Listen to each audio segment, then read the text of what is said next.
வணக்கம். எம்ஜிஆர் மக்கள் கட்சியின் தலைவர், எம்ஜிஆரின் வளர்ப்பு தொண்டன், சென்னை உயர்நீதிமன்ற வழக்கறிஞர். எனக்கு வயசு 69 வயசு. புரட்சி தலைவர் எம்ஜிஆர் அவர்களின் பிறந்த நாளும் என்னுடைய பிறந்த நாளும் ஒன்று. புரட்சி தலைவர் எம்ஜிஆர் அவர்கள் 17/1/1917 அன்று பிறந்தார். நான் பிறந்த தேதி 17/1/1957. எனக்கு 69 வயசு. நேற்று ஒரு 3000 ரூபாய் செலவு பண்ணி எம்ஜிஆர் வைத்திருந்த 4777 அந்த வண்டியில் தான் பயணித்தேன். எதுக்காகன்னா, இந்த தமிழ்நாடு போலீஸில் அவர் சரியா அதாவது கேட்டால் அவர் ஏடா இருக்காருன்றாங்க, உதவி காவல் ஆய்வாளராக இருக்காங்கன்றாங்க. சரியான விவரம் தெரியல. இது அதாவது சென்ற திமுக அரசாட்சியின் போது தேர்தல் நடப்பதற்கு 2 மாதத்திற்கு முன்பாக அந்த போலீஸ்காரனுடைய பேர் தெரியல, அவருடைய பெண் குழந்தை ஒரு ஸ்கூலில் படிக்குது. அந்த குழந்தைக்கு ஏதோ ஆக்சிடென்ட்டு கொண்டு போய் ஹாஸ்பிட்டலில் அட்மிட் பண்ணியிருக்காரு. தனியார் மருத்துவமனையில் கொண்டு போய் அட்மிட் பண்ணியிருக்காரு. அந்த டாக்டருங்க அந்த முறையாக சிகிச்சை கொடுக்காதனால அந்த குழந்தைனுடைய கால் போனமாகிற அளவுக்கு ஆகிப்போச்சு. கை கால்கள் நன்றாக இருந்த குழந்தை டாக்டர்களுடைய கவனக்குறைவால அந்த குழந்தையுடைய வாழ்க்கையை பாதிச்சிருக்குது. நம்ம ஒரு குழந்தை வச்சிருக்கணும், அந்த குழந்தை நல்ல மாதிரி இருக்கணும், பிற்காலத்தில் நல்லா இருக்கணும், தன்னை காப்பாற்றிக்குதோ இல்லையோ அந்த குழந்தை அதை காப்பாற்றி கொள்ளுன்ற நினைப்பில் தான் நம்ம பெத்த குழந்தைங்களை வளர்க்குறோம். அது நம்மளை கவனிக்குதா கவனிக்கலையான்றது அப்பாற்பட்ட விஷயம். இந்த ஒரு போலீஸ்காரருடைய குழந்தைக்காக ஏன் நான் கேட்டேன், என்னடான்னு கேட்டேன். நேற்று காலையில் ஒரு திடீர்னு ஒரு வீடியோ வருது, அந்த போலீஸ்காரை போட்டு கீழே அந்த விஜய் படம் போட்டு, போன கவர்மெண்ட்ல தான் இது மாதிரி எனக்கு இது மாதிரி நடந்துச்சு. இப்போ அந்த கவர்மெண்ட் இப்போ வந்திருக்கிற அந்த தமிழக வெற்றி கழக ஆட்சி வந்திருக்குது. இந்த காவல்துறை முதலமைச்சர் விஜயனுடைய கையில் இருக்கு.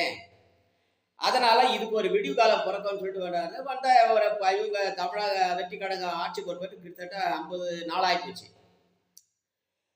இந்த 50 நாளில் இது பொறுத்திருந்திருக்காரு. நேற்று ஏதோ அந்த வீடியோ போட்டு அந்த வீடியோவை போட்டு அவர் மறுபடியும் 2வது பிரச்சனை பண்ணியிருக்காரு. இந்த மாதிரி நடவடிக்கை எடுக்கணும் அப்படின்ட்டு.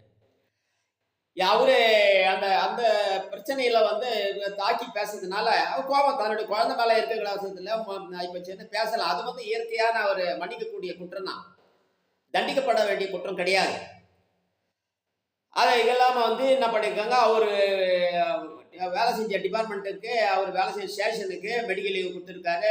எனக்கு சஸ்பெண்ட் பண்ணிட்டீங்க, எனக்கு ஊதியம் கிடைக்கல, அந்த 1/2 மாதம் சம்பளம் கொடுக்கணும். ஒருத்தர் தற்காலிக பணி நீக்கப்பட்டால் அந்த மாதம் அவர் பெறுகின்ற சம்பளத்தை பாதி சம்பளத்தை கொடுத்தாகணும். அதுக்கப்புறம் நடைமுறைக்கு முடிஞ்சு வந்த பிறகு முழு சம்பளம் அவருடைய செஞ்ச குற்றங்களுக்கு ஏற்ற மாதிரி அது நடவடிக்கை எடுத்து முழு சம்பளத்தை கொடுப்பாங்க. அதை கூட அந்த அவர் சஸ்பெண்ட் பண்ண கடந்த 3-4 மாதங்களாக அவருக்கு எதுவுமே பண்ணலை. திமுக ஸ்டாலின் தலைமை இந்த திமுக மட்டமான கவர்மெண்ட், மக்களால் ஒதுக்கப்பட வேண்டிய கவர்மெண்ட். அது சரி, தவறு செஞ்சா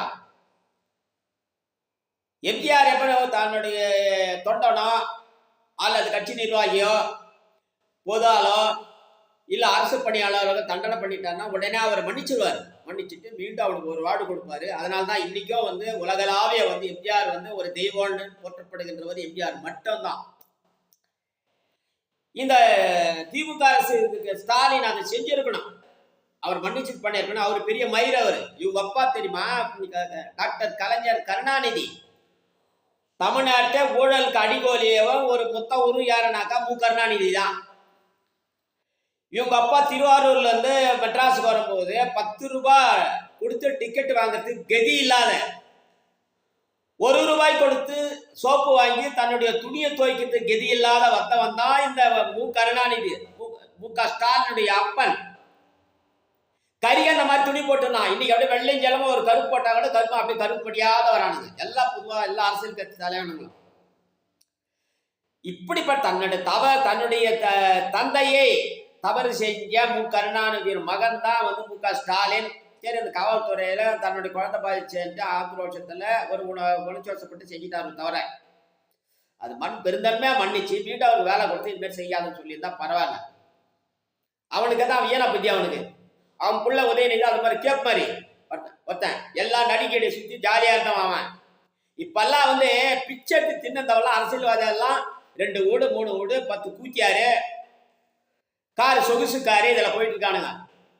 நான் எம்ஜிஆர் கூட பயணிச்சவன் 10 வருஷம் 77 இருந்து 87 வரைக்கும் பயணிச்சவன். அதிமுகவில் வந்து 1972 கட்சி மெம்பரை நான். எம்ஜிஆர் கூட 10 வருஷம் பயணிச்ச காலத்துல இருந்து இன்னைய வரைக்கும் நான் இப்படிதான் வாழணும் அப்படின்னு சொல்லிட்டு அவருடைய கொள்கையிலே எனக்கு தெரிஞ்சு வந்து என்ன தவிர நீ தமிழ்நாட்டில் வாழலன்னு நினைக்கிறேன். எல்லாம் நீ ஏசி சண்முகம் வந்து ஜேபிஆர் அப்புறம் வந்து பல பேர் வந்து கல்வி நிறுவனம் அப்படியே விச்சுட்டான். கல்வியை வந்து ஃப்ரீயா கொடுப்பான்னு எம்ஜிஆர் வந்து கல்வி நிறுவனம் நான் சொன்னாக்கா இவன் கல்வி காலேஜ் பள்ளிக்கூடம் ஆரம்பிச்சு இன்னைக்கு கல்வி வித்துட்டான். செத்தா ஒண்ணு வாரி மத அரசு. இப்ப அந்த போலீஸ்காரனுடைய ஏன் வந்து அவருக்கு கொடுக்கலன்றதுக்காக நானே ஒரு முன்னார்வம் எடுத்து நேற்று காலையில சென்னை திருவல்லிக்கேணி டெப்டி கமிஷனர், காவல்துறை டெப்டி கமிஷனர் அவரை பார்த்து ஏன் இந்த மாதிரி நடக்குது, ஏன் அவங்களுக்கு அவர் மேலே ஏதாவது தவறு செஞ்சிருந்தாங்கன்னா ஒரு சின்ன தண்டனை கொடுத்து முடிச்சு அந்த குழந்தை ஸ்கூலில் சேர்க்கணும், அதுக்கு ஃபீஸ் கட்டணும், சாப்பிடணும், இதெல்லாம் பிரச்சனை இருக்கும்போது அவருக்கு ஏதாவது பண்ணியிருக்கலாமே, அந்த லீவு ஏன் வாங்க மாட்டேன்றீங்க, அதுக்குரிய ஏன் நடவடிக்கை எடுக்க மாட்டேன்னு கேட்கறதுக்காக போனேன். போயிட்டு அந்த காவல் துணை ஆணையாளர் இருக்காருல்ல அவரை பார்த்து கேட்டா என்ன சொல்றாரு, நாங்க நடவடிக்கை எடுத்துக்கிட்டு இருக்கிறோம் அப்படின்னு சொல்றாரு. அப்ப நடவடிக்கை எடுத்திருந்தா அவர் ஏன் நேற்று இந்த அளவுக்கு மீடியாக்கள்லாம் வெளியே உலகம் தெரியற அளவுக்கு ஒரு பேட்டி கொடுக்கணும் இல்லையா? காவல்துறை உண்மையிலே சொல்றேன், தமிழ்நாடு காவல்துறை ரொம்ப ரொம்ப கேவலமா இருக்குது. இந்த போலீஸ்காரன் ஒட்டுமொத்த போலீஸ்காரன் சொல்றேன், ஒரே ஒரு 100ல ஒரே ஒரு % போலீஸ்காரன் தான் யோகியமானவன், தன்மானவன், அந்த காக்கி சட்டைக்கு ஏத்தமான கொள்கை அடிப்படையில் வேலை செய்யறான். மீதி காவல்துறையில கீழ்மட்டத்து மேல் மட்டத்து வரைக்கும் 99% காவல்துறையில போலீஸ்காரனுங்க கேவலமா இருக்கிறானுங்க, மட்டமானமா இருக்கிறானுங்க. மக்கள் கிட்ட எப்படி பிஹேவ் பண்ணணும்னு தெரியல. திமுக அதிமுக நான் சொல்றது எம்ஜிஆர் மறைஞ்ச பிறகு இந்த காவல்துறை ரொம்ப மட்டும் கேவலமாயிட்டானுங்க. வர அரசியல்வாதி கேப் மாதிரி எல்லாம் பொறுக்கின்னு இருப்பான், வேட்புமனு தாக்கத்தை விட தகுதி இல்லாத இருப்பான். வேட்புமனு கொடுக்கும்போது அந்த தேர்தல் அதிகாரி எந்திரிச்சு நிற்பான். இவன் கள்ள ஓட்டோ திருட்டு ஓட்டோ அந்த இவிஎம் மிஷின் மூலியமா வந்து எம்எல்ஏ மந்திரி ஆயிட்டானாக்கா இவன் உட்காந்து எந்தவன் எந்திரிச்சு நிற்கணும், சலாம் பண்ணணும். இப்ப ஒன்னுத்துக்கும் உதவாத இந்த விஜய் நடிகன் விஜய் பொறுக்கிங்கவன். நான் உண்மையிலே சொல்றேன், தமிழக மக்களே வந்து நீங்க கோவப்பட வேண்டியது கிடையாது, நிறைய யோசிக்கணும். இந்த விஜய் நடிகை மட்டும் நான் நேரில் சந்திக்கக்கூடிய வாய்ப்பு கிடைச்சால் என் சூக்கால செருப்பாலே எடுத்தவன் தலைமையிலே அடிப்பான். யாரா விஜய, உன்னால முடிஞ்சா கேஸ் போட்டுக்கடா பொறுக்கி நாய. ஒரு போலீஸ்காரன் தான் குழந்தை பாதிச்சிருக்குது, அப்ப பாதிக்கும் போது நீ அரசியல் அந்த தேர்தல் நடக்குது 2 மாசம் முன்னாடி சாதாரண ஒரு மாடு வைக்கிற பையன் கூட இந்த விஷயம் தெரிஞ்சிருக்கு, மீடியா மேல எல்லாம் சமூக வலைதளம் எல்லாம் தெரிஞ்சிருக்குது.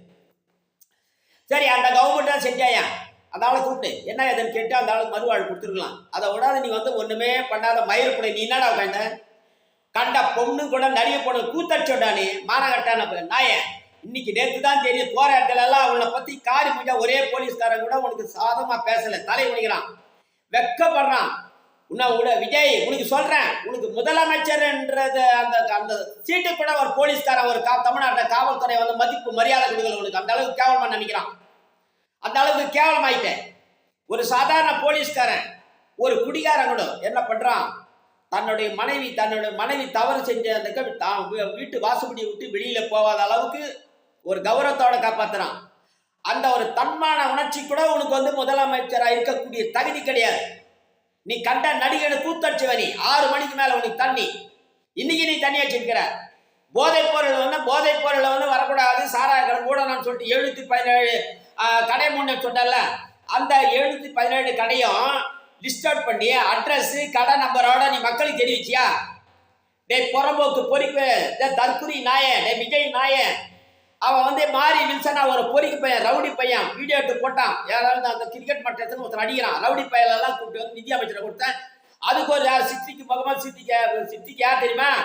மெட்ரோ ட்ரெயினில் எம்டிஆர் அந்த நாய் என்னன்னு, அந்த நாய்க்கு இந்த சித்திக்கு ஐஏஎஸ்க்கு நான் ஒரு கிட்டத்தட்ட 1 வருஷம் ஆக போகுது. மெட்ரோ ட்ரெயினில் கூட்டம் அதிகமாகுதுரா, 4 பொட்டி இது, ஒரு பொட்டி அடிஷனலாக சேர்றா, கூட்டம் நெரிசல் குறைக்கலாம் நாய், அந்த நாய் பதில் கொடுக்காச்சு, பொறிக்கி நாய். இங்கிருந்த நாயை தூக்கி அந்த செக்ரட்டரிட்ட போட்டு நிதி முதன்மை செயலாளர் போட்டுருக்கிறான். பொறிக்கி நாய், அந்த பொறிக்கி நாய், அந்த பொறிக்கி நாய் இந்த ஏனாதி விஜயகரன் அவங்க பக்கத்தில் போய் நிற்கிறான். இவனுக்கு தகுதி அவ்வளவுதான். சீஃப் செக்ரட்டரி யாரு? சாய்குமார் ஐஏஎஸ். அந்த சாய்குமார் நாய் இவனுக்கு எதிரில் உட்காரத்துக்கு வந்து கிடையாது. யாராவது விஜய் எதிரில் உட்கார முடியாது, நின்றுதான் கையெழுத்து வாங்குறான். இவனுக்கெல்லாம் மானங்கட்ட ஐஏஎஸ் அப்புறம் ஐபிஎஸ் ஐஏஎஸ் அப்படிங்கிற மானங்கட்ட சூடு சோழனம் வெக்கம் ஏனா மானம் எதுவுமே கிடையாது. நான் சாதாரண சொன்னீங்க, இந்த தமிழ்நாட்டில் 300க்கு மேல ஐஏஎஸ் ஆஃபீஸர் இருக்கிறாங்க, 300க்கு மேல ஐபிஎஸ் ஆஃபீஸர் இருக்காங்க. எத்தனை பேர் எத்தனை ஐஏஎஸ் இவனுக்கு தெரியுமா? அந்த நாய்க்கு, சொல்லி நாய்க்கு முக ஸ்டாலினுக்கு தெரியும், எடப்பாடிக்கும் தெரியாது, இந்த பொறிக்கை நாய் குடிக்கார நாய் விஜய்க்கு தெரியாது. சாராய கண்ணு நீ அவனுக்கு 6 மணிக்கு மேல அடி போற வண்டியில ஏன் வந்து வண்டியில வந்து தண்ணியாக வச்சு 6 மணிக்கு மேல தண்ணி அடிச்சு பழக்கம் எல்லாரும் சொல்றான். இதுல ஒன்று மறுக்க அவனுக்கு தண்ணி பழக்கம், குடிகார பழைய அவனுக்கு குடிகார போதை அதிகமா இருக்கும். ஏன்னு என்ன, போன வாரத்தில் வந்து 8 குழந்தைங்க வந்து திருவள்ளூர் மாவட்டத்தில் விஷவாயை தாக்கியிருந்தாங்க. அங்கே போவாத, அந்த குழந்தைங்களை போய் பார்க்காத, அந்த டெத் எடுத்துக்கு போவாத. நீ திரிஷா அந்த புறம்போக்கு நாய்க்கு, அந்த கச்சகல நாய், கண்டவனுக்கு காலத்துக்குற நாய், இந்த திரிஷா வீட்டுக்கு போயிட்டு 12 மணிக்கு போய் கேக் வெட்டுற மானங்கட்ட பொறிக்க நாய. உனக்கு எதுக்கடா அரசியல்? தெரு பொறுக்கடா. உனக்கு மானம் ஏனம் இருந்துதானா நீ என்ன பண்ணனா, உன் போஸ்டர் மட்டும் வெளியில போயிடனா. நீ இருக்கவே தகுதி கிடையாது. சீட்ல தரையில உட்கார்றத தகுதி இல்லடா நாயில. நீ உங்க அம்மா உன்னை பெத்த அம்மா சோபா சொல்றான், காமராஜர் மாதிரி பேர் எடுக்கணும், மயில கூட எடுப்பான். சோபாமா உன் பையன் பேர் எடுத்துறான், பொறிக்கி அவன். காமராஜர் தான், எம்ஜிஆர் தான், அறிஞர் அண்ணா தான். புரியுதா? ஒழுங்கா ஆட்சியாளர் இவனை அவனை கம்பேர் பண்ணி சொல்லாது. உனக்கு அறிவு இல்லை உனக்கு. இந்த மாதிரி கேடு கட்டவனை தற்கூரி பையனை விஜயை பெற்றதுக்கு ஒரு கல்ல ஒரு அம்மிகளை பெற்றுக்கலாம். உங்க அப்பதான் வரைக்கும் நீ ஒரு சரியான வந்து நீயும் சரியான தாய் கிடையாது, சரியான முறையில வளர்க்கலாம் அவனை.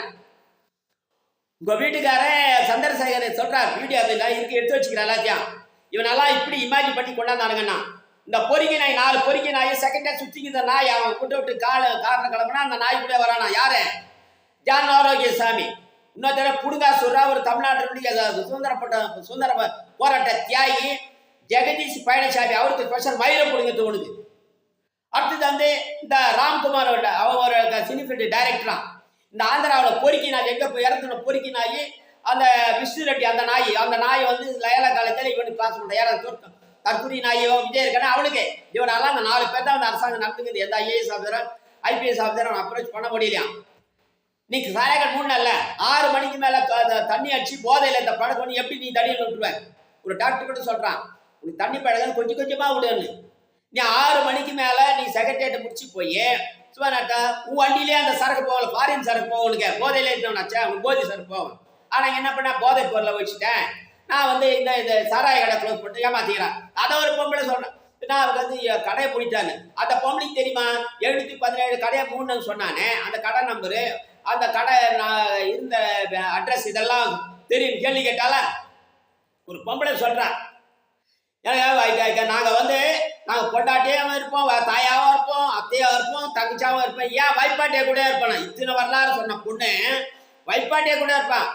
எம்ஜிஆர் காலத்துல ரசிகர் இன்னி வரைக்கும் பொம்பளைக்கு தன்னோடுக்குமா இருந்த பொம்பளைக்கு தான் அருமையா பேசுவாங்க. ஆனா இவனுக்கு இருக்கிற ரசிக இவனுக்கு வைப்பாட்டியா கூட இருப்பேன்னு சொல்றான். அப்ப எவ்வளவு கேவலமா இருக்குது. தமிழ்நாட்டு பெண்கள் எல்லாம் தலை குனியணும் அந்த வார்த்தை கேட்டு. தாவேக்கால இருக்கக்கூடிய பொம்பளைங்க ஒரு ரீதியா பேசல, குடும்ப பொம்பளை மாதிரியே தெரியல, கேவலமா இருக்குது. எப்படி எவ்வளவு தான வாழ்க்கை வந்து பண்ணலாம் அப்படின்ற மாதிரி தான் போயிட்டு இருக்குது. அப்படிதான் போயிட்டு இருக்குது. இவ்வளவு தூரம் பேசுறிய, நீ என்ன பண்ணிருக்கணும்? உனக்கு வந்து அரசியல் ஆரம்பம் 2.5 வருஷம் பயணிச்சுங்கிறன்னு உங்க நல்லா தெரியும். பேப்பர் படிக்கிறியா இல்லையான்னு தெரியல, உன் டிவி பார்க்கறியா இல்லையான்னு தெரியல. தன்னை பத்தியும் தன்னுடைய கட்சியை பத்தியும் சமூக வலைதளங்களை என்ன வருதுன்னு அதையே நீ பார்த்தவங்க கிடையாது. நீ என்ன பண்ணிருக்கணும்? இதை தெரிஞ்சா தெரியாது. 4 பேர் சேர்ந்து தான் முதலமைச்சர் உட்காந்து. யார் நான் சொல்றேன்? ஆரோக்கியசாமி, ஜான் ஆரோக்கியசாமி, இந்த பொறுக்கி நாய் இருக்க ஜெகதீஷ் பழனிசாமி. அவனை பார்க்கலான்னு செக்ரட்டரிக்கு போனேன். அந்த நாயை வந்து இருக்கணும் அவனை விட்டுன்னு விடலான்னு பார்த்தேன். நான் எவனுக்கு பண்ண வேலை டேய் என் பொச்சுடா நீ விஜய், என் காலை கழி குடிக்க உனக்கு அறிவு கிடையாதுடா, தகுதி கிடையாதுடா. பொறுக்கி நாய, புறம்போக்க நாய, தற்கொலை நாய, நடிகர் விஜய் நாய. நான் 4 பேர் தான் வரான் கூட. இந்த 4 பேரால் தான் இவன் முதலமைச்சர் ஆனான். சமூக வலைதளம் சொல்லுது. ஆனா அந்த பிஜேபி கவர்மெண்ட், புறம்போக்கு கவர்மெண்ட் நாம் 4 ரிப்போர்ட் அமைச்ச ஆதாரத்தோட ஒன்றும் நடவடிக்கை எடுத்து எலெக்ஷன் பொறிக்க பையன் ஞானேஷ்குமார் அவரும் பொறுக்கி நாய்கள் இவெல்லாம் எப்படி ஐஏஎஸ் ஆனான்னு தெரியல. ஐஏஎஸ் காப்பி அடிச்சு பாஸ் பண்ணான்னு தெரியல. இந்த விஜய்க்கு அறிவில்லை நாய். நேற்று 2 நாள் நேற்றோ முந்தா நாளும் ஐஏஎஸ் ஆபீசர் கலெக்டர் மாநாடு போடுற. இதன் எப்ப லா அண்ட் ஆர்டர் கெட்டு போச்சுன்னு சொல்லிட்டு உனக்கு 2.5 வருஷமா ஃபாலோ பண்ணி தெரியும். இது நடக்குது, இது நடக்குது, காவல்துறையில் இது நடக்குதுன்னு தெரியும். அதிகாரிகள் எப்படி இருக்காங்க நல்லாவே தெரியுது. ஆட்சிக்காரருக்கு 6 மாசம் முன்னாடி நல்லாவே தெரியும். நீ வந்தவன என்ன பண்ண, லா அண்ட் ஆர்டர் தமிழ்நாட்டை சரியில்லைன்னு சொல்லிட்டு இன்னைக்கு படுமோசம் 400 கிட்ட தான் அடிச்சு. யாரு கற்பழிப்பு தாவேகா நிர்வாகியே பண்றான். லாட்டரி சீட்டு விற்கிறான் தெவடியா பசங்க. இந்த ஆதவஜன் அந்த ஒரு பொறுக்கி தெவடியா பையன், இந்த எடப்பாடி தெவடியா பையன், அந்த நீமாராச லாட்டரி விற்கிறான் நாயை கொண்டாந்து அந்த லால்குடின்னு ஒரு தொகுதி குடி ஜெயிக்க வச்சான். அந்த நாய் தான் நீங்க பிச்சு பிச்சு அமைச்சிருக்குது. ஆனா ஒண்ணு சொல்றேன்டா, டே விஜய், டே கேரா பிளாட்ஃபார்ம், டே பொறுக்கி பையா, டே ரவுடி பையா, டே குடிகார பொறுக்கி நாய. அதிமுக எம்ஜிஆர் மக்கள் கட்சி இருக்கிற அதிமுக அழிக்க முடியாது, ஆக்க முடியாது. மீண்டும் எம்ஜிஆர் ஆட்சி தான் வரும். அது எம்ஜிஆர் மக்கள் கட்சியா வந்தா கூட ஆச்சரியப்படுத்துக்கல. இன்னைக்குதான் கடந்த ஒரு 50 நாளா தான் எம்ஜிஆர் மக்கள் கட்சி யாருன்றது மக்கள், ஏன்னா எனக்கு வியூஸ் பார்க்கறது அதிகமா போகுது. புரியுதா? தமிழக மக்களை புரிஞ்சுக்கணும். நானும் பார்க்குறேன், எல்லா வீடியோவும் நிறைய பார்க்குறேன். முட்டிக்கு மேலே காலை தூக்கினா அது 1,00,000 பேர் பார்க்குறான். நான் இவ்வளோ தூரம் கத்தி இவ்வளோ வாழ்க்கை காப்பாற்றிக்க இப்படியெல்லாம் நடவும் தெரியல, சட்டமும் சரியில்லை தெளிவாக சொல்கிறேன். அதை ஒருத்தனை அதிகமாக பார்க்கறது இல்லை. இப்படி கேவலமாக இருக்குது. டேய் விஜய், உனக்கு அறிவில்லை நாய். நேற்று முந்தா நாள் ஐஏஎஸ் ஐபிஎஸ் ஆபீஸருக்கு மாநாடு நடத்துகிற உனக்கு அறிவிக்க மக்கள் அதை நாய. நீ என்ன பண்ணிக்கணும், தமிழ்நாட்டில் லா அண்ட் சரியில்லைன்னு சொல்லிட்டு உடனே நான் ஆட்சியத்தை பொறுப்பு 10ஆம் தேதி 10/5/2026 அன்னைக்கு நீ முதலமைச்சரான மறாவது நாளே என்ன பண்ணணும், ஐஏஎஸ் ஆபீசருடைய ஐஏஎஸ் ஐபிஎஸ் ஆபீசரோட மாநாடு உடனே இன்னைக்கு நிறுத்தி விட்டதும் நீ உடனே பண்ணிருக்கணும். என்னைக்கு கூட்டியிருக்கணும், 11/5/2026 அன்னைக்கே கூட்டியிருக்கணும். கூட்டி என்ன சொல்லணும், நீ என்ன நடவடிக்கை எடுக்குன்னு சொல்லணும். புரியுதா? இதெல்லாம் இப்படி பண்ணணும் மாநாடு போட்டு இப்படிதான் இருக்கணும். நீ இன்னைக்கு ஒரு அறிக்கை கொடுத்துருக்கிறா யூடியூப்ல போட, அது எந்த அளவுக்கு உண்மைன்னு தெரியல. நான் அதுக்கு அந்த இனிமே இப்படி பண்ணா உங்களுக்கு அதிகாரம் கொடுக்குறேன், இதை பண்றேன், நான் அதை பண்றேன் செய்யுங்க. உன் நிர்வாகியே தவறு பண்ணி உன் எம்எல்ஏ திருட்டு பசங்கடா. டேய் புறம்போக்கு நாயா, பொறுக்கி நாயா, விஜய் பொறுக்கி நாயா. 107 பேர்ல 48 எம்எல்ஏ குற்ற வழக்கில் இருக்கிறான்டா. நீ வேட்பாளர் தேர்ந்தெடுக்கும் போது நீ என்ன பண்ணிருக்கணும், அந்தந்த போலீஸ் ஸ்டேஷன்ல வேட்பாளர்கள் எந்த விதமான குற்ற வழக்கு மேல இருக்குன்னு ஒரு சர்டிபிகேட் வாங்கி வந்து அப்புறம் நீ வேட்பாளர் கொடுத்துருக்கணும். Duplicate certificate. யார் அந்த ராஜ்மோகன் பொறுக்கி நாய், அந்த பொறுக்கி நாய் சொல்லுது. இவர் கூட உடனே பையன் சொன்னான்னா, அப்பா வெயிலா இருக்குது 4 நாள் தள்ளி தர சொல்லி இவர் சொன்னாராம். இவர் பையன் சொன்ன உடனே போய் உடனே இந்த விஜய் நாதார் நாய் இதை விஜய் அவங்ககிட்ட போய் சொன்னாராம். அவங்க உடனே ஒரு 10 நாள் பொறுத்து ஸ்கூல் திறக்கலாம் அப்படின்னு. ஏன் அப்ப பொதுமக்களோட அக்கறை இல்லையா? உன் பையன் சொன்னாதான் உனக்கு உரைக்குது, அவன் மர மாட்டேங்க. பொறுக்கி நாய, உன் கொண்டாட்டிக்கு மேக்கப் போட்டு டிவியில உனக்கு ஏனாமானா பொறுக்கி நாய. 400 பேருக்கு மேல செத்து இருக்கிறான். கற்பு இழந்திருக்கிறாங்க. இந்த மாதிரி எல்லாம் கொள்ளை நடக்குது. அதை பார்க்கறது விட இவர் பொண்டாட்டிக்கு மேக்கப் போட்டு அனுப்புறாங்க. யார் இவரு? யாரு? ராஜ்மோகன், அந்த பொறுக்கி நாய். இன்னொருத்த நிர்மல்குமார், அவரு ஒரு பெரிய இவெல்லாம் ஆர்எஸ் காரையன். இவனை யார் இவன் ராஜ்மோகன் ஆர்எஸ் காரன். இந்த ரமேஷ் ஒருத்தன் ஆர்எஸ் காரன். இந்த வெங்கட்ராமன் மயிலாப்பூர் தொகுதி எம்எல்ஏ மந்திரியா இருக்கிறான். அவன் இவன் அந்த அருண்ராஜ் அவன் ஆர்எஸ் காரன். இவெல்லாம் ஆர்எஸ் காரன் உள்ள நோட்டிக்கிறான். அப்ப பிஜேபி உள்ள வந்துட்டு இந்த மண்டையில மூளை இல்லாத ஸ்டாலினுக்கு வரைக்கல, இவங்கெல்லாம் திரும்ப வழக்கு வரைக்கல. அப்புறம் இவன் எடப்பாடிக்கு வரைக்கல. தமிழ்நாட்டில் இருக்கக்கூடிய அத்தனை அரசியல் கட்சிக்கும் பிஜேபி தான் தாவாக்கான்னு புரியல. நீ மாநாடு போட்டு எனக்கு பாரு உடனே என்ன சொல்ற, இவ்வளவு இதெல்லாம் உங்களுக்கு பவர் எல்லாம் கொடுத்துட்டேன், அதெல்லாம் செய்யணும். நீ எத்தனை உன் ஒழுக்கத்தை காய முடியல. உன் சம்சாரம் பாவம் இந்த புண்ணியவதி ஒவ்வொரு கோட்டாயிரம் இந்த பாவம் சுத்தி போயிடவிடா. நீ எல்லாம் முதலமைச்சர் கோரிக்கை தகுதியில தானே. ஒரு போலீஸ்காரன் கூட உன்னை மதிக்கலடா. உனக்கு உன்னை தெருநாயை கூட கேவலமா நினைக்கிறான் போலீஸ்காரன். போலீஸ் ஒவ்வொருத்தனும் ஏன் தெரியுமா, நான் சத்தம் போட்டாங்க போய் போலீஸ் கமிஷனர் சத்தம் போட்டேன். ஒரே ஒரு போலீஸ்காரன் கிட்ட வரல. தெரியுதா? நான் திட்டத்தை அவனுக்கு வரைக்குது. கரெக்டே, இவன் முதலமைச்சர் தகுதி இல்லாதவன் இந்த விஜய் அப்படின்னு நினைக்கிறான். நேற்று அதே மாதிரி தான் டெப்டி கமிஷனர் பார்க்கறது அங்கே அதே மாதிரி நடக்குது. ஸோ உன்னை மதிக்கிற சாதாரண போலீஸ்காரன் உன்னை சொரிநாயை விட கேவலமா நினைக்கிறான். புரியுதா? 15 நாள் 5 வருஷத்துக்கு எத்தனை நாள் வருது? ஒருடைய பதவிக்காலம் ஒரு ஆட்சி நடந்தா கரெக்டா நடந்தா 5 வருஷம். 5 வருஷம்னாக்கா 1850 நாள்.